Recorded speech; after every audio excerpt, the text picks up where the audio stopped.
வணக்கம். இன்னைக்கு நம்ம அஸ்வாஸ் ஹிஸ்டரி சேனல்ல காளிதாசரை பத்தி பார்க்க போறோம்.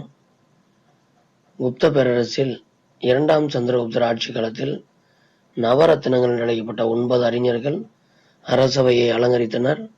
அவர்களில் சமஸ்கிருத புலவரான காளிதாசர் தலை சிறந்து விளங்கினார்.